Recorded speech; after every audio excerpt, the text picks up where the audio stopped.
In this video, we are going to understand how accounts and sub-accounts work in Odoo Accounting, especially if you are coming from QuickBooks. In QuickBooks, many users are used to creating accounts and sub-accounts directly inside the chart of accounts. For example, you may have a main bank account, then sub-accounts underneath it. You may also have parent income accounts, expense sub-accounts, and grouped categories. Odoo works a little differently. Odoo still has a chart of accounts, but instead of relying heavily on sub-accounts, it organizes accounting through account types, journals, reports, and transaction flows. Let's open Odoo Accounting and look at how this works. When we go into Accounting, we can see the main accounting dashboard and menu options. From here, we can access configuration, journals, reports, invoices, bills, and the chart of accounts.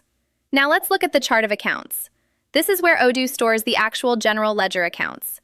Each account has a name, a code, and an account type.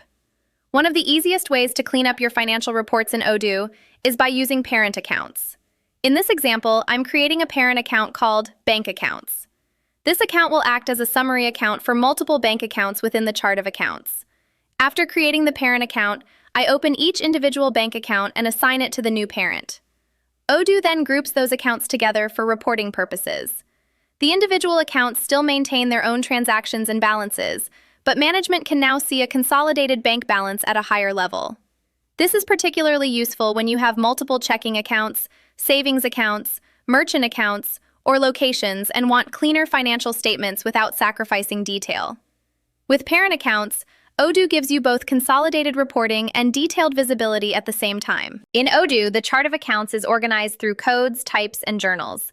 Doing this carefully gives you better reports and a stronger accounting system. Thanks for watching.